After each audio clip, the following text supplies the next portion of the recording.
Bismillahirrahmanirrahim. Assalamualaikum warahmatullahi wabarakatuh. Halo e-commerce, kembali lagi kali ini bersama dengan saya Fatma Nuraini Zahra atau teman-teman juga bisa panggil Fatma. Kali ini saya ingin membahas bersama dengan teman-teman terkait dengan creative entrepreneurship. Nah, sebuah istilah yang saat ini sudah sering kita dengar gitu ya, sangat familiar karena mungkin itu juga dekat dengan hal-hal yang ada di sekitar kita. Dengan kehidupan sosial media, digital begitu ya, ada content creator dengan berbagai macam medianya. Nah, kita akan bahas sebenarnya seperti apa sih creative entrepreneurship itu sendiri.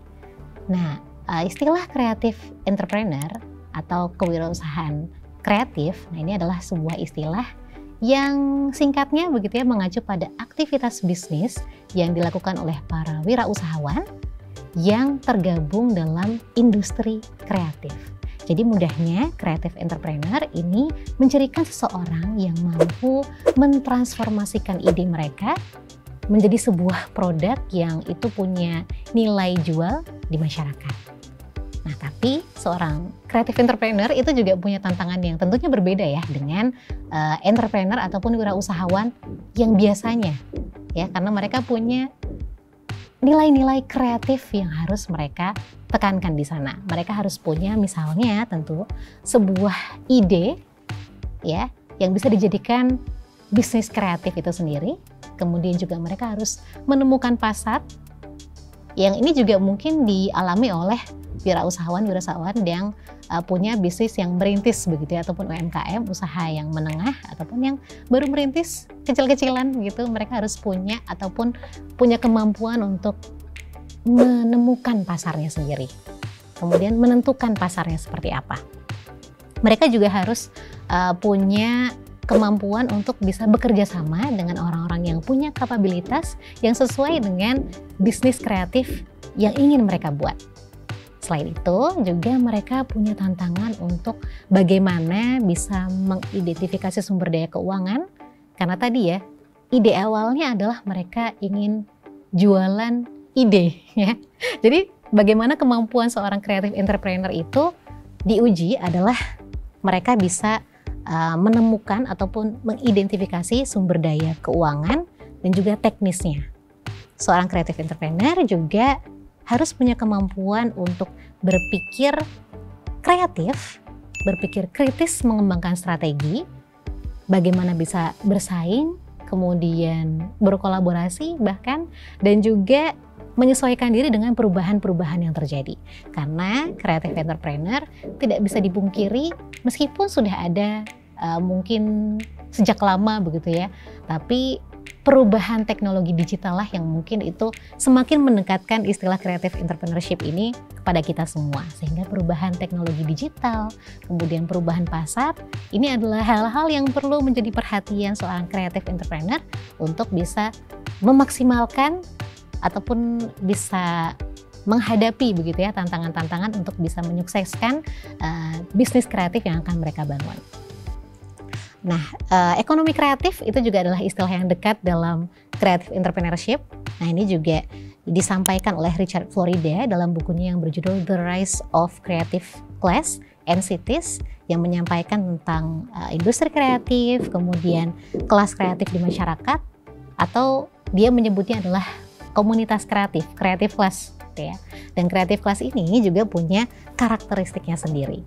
Bagaimana seorang komunitas kreatif itu bisa disebut komunitas kreatif? Karena tentunya yang pertama mereka punya kreativitas.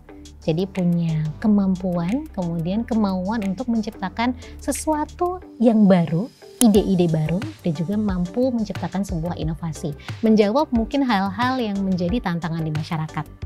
Kemudian yang kedua adalah individuality, yaitu fokus kepada bagaimana personal value dari seorang creative entrepreneur. Mereka punya value apa gitu, punya keunikan apa yang itu bisa menjadi ciri khas dari seorang creative entrepreneur. Dan yang terakhir adalah bagaimana seorang creative entrepreneur itu dia bisa memeluk keberbedaan. Apa-apa yang mungkin tidak sesuai dengan apa yang dia pikirkan gitu ya, mulai dari lifestyle-nya dia ataupun mungkin sampai kepada perspektif seorang creative entrepreneur. Bahkan ketika seorang creative entrepreneur itu dia bisa memeluk keberbedaan itu juga bisa menjadi nilai jual ataupun bahkan nilai plus yang dia punya untuk memajukan sebuah bisnis kreatif yang ingin dibangun oleh seorang creative entrepreneur. Ada beberapa kiat begitu ya yang bisa dilakukan oleh seorang creative entrepreneur dalam mengembangkan bisnisnya. Yang paling mudah ini ada istilah yang juga sering kita dengar ya, 5W1H, yang ini juga bisa diimplementasi ke bisnis kreatif seorang creative entrepreneur. Yang pertama tentu what, apa yang sebenarnya ide apa gitu ya, kreatif ide apa yang menjadi dasar dari seorang creative entrepreneur untuk membangun sebuah bisnis kreatif. Mau mulai dari hal yang kecil, hal yang dekat, hal yang familiar, hal yang menjadi passion seorang creative entrepreneur, itu biasanya yang sering dilakukan begitu ya, karena creative entrepreneur ini juga sangat dekat dengan yang namanya passion dari seorang individu itu sendiri yang berkecimpung di industri kreatif. Kemudian yang kedua adalah who. Jadi siapa yang akan membuat bisnis kreatif ini, kemudian siapa konsumennya, siapa yang akan menjadi partner dari kita untuk mendirikan sebuah bisnis kreatif. Karena dalam sebuah industri kreatif itu sangat lekat juga dengan bagaimana kita bisa bekerja sama, tidak hanya dengan diri kita sendiri, tapi juga melibatkan orang-orang yang punya value yang mungkin bisa mendukung bisnis kreatif yang kita punya. Nah, kemudian yang ketiga adalah where, di mana kita akan membangun bisnis kreatif kita. Dari mulai lokasi bisnisnya, apakah lokasinya itu di dunia nyata bahkan atau hanya di dunia maya saja begitu ya. Misalnya seorang content creator, dia mencitrakan, membranding dirinya hanya fokus di media sosial saja. Nah, di mana kita ingin membangun bisnis itu juga menyesuaikan nanti dengan target pasarnya, kemudian bagaimana visibilitas kita sebagai creative entrepreneur untuk membangunnya. Nah, itu juga sangat penting untuk diperhatikan. Kemudian yang keempat adalah when, kapan? Ya, ini sebuah dimensi pertanyaan yang mungkin filosofis juga bagi seorang creative entrepreneur ya. Kapan kita akan memulai bisnis? Kadang seorang wirausaha itu dia takut-takut gitu ya untuk mendirikan sebuah bisnis karena takut gagal, takut A, B, C, D gitu. Nah, seorang creative entrepreneur mungkin juga dia sudah punya skillnya, dia sudah punya apanya, what, creative idenya, kemudian dia mungkin sudah berdiskusi dengan orang-orang yang tepat begitu ya.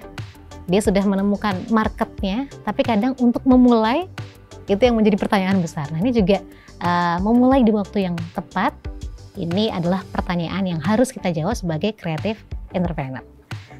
Kemudian why? Kenapa? Kenapa sih kita ingin mendirikan sebuah bisnis kreatif ini? Kenapa kita ingin menjadi creative entrepreneur? Kenapa ide ini kemudian nanti bisa dibutuhkan oleh masyarakat?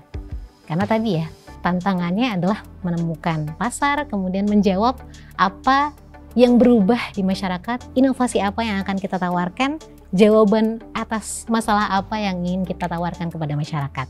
Jadi kenapa adalah pertanyaan juga yang harus dijawab oleh kita sebagai seorang creative entrepreneur. Yang terakhir adalah how, jadi bagaimana kita menjawab pertanyaan tentang bagaimana prosedurnya, kemudian tekniknya, strategi apa yang akan kita lakukan untuk membuka sebuah bisnis kreatif yang nanti tidak hanya dibuka, kemudian laris gitu ya, bertahan, tapi juga bagaimana dia bisa terus berjalan, bahkan berkembang, kemudian bisa sukses tidak hanya 1-2 tahun, tapi terus berkembang dari tahun ke tahun, bisa bertahan dan menjadi sebuah bisnis kreatif yang baik dan memberikan dampak tentunya kepada masyarakat.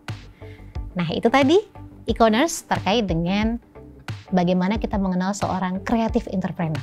Dari mulai karakteristiknya, kemudian sedikit gambaran terkait dengan creative entrepreneurship. Semoga bisa menjadi pembelajaran baru untuk kita semua. Terima kasih. Assalamualaikum warahmatullahi wabarakatuh.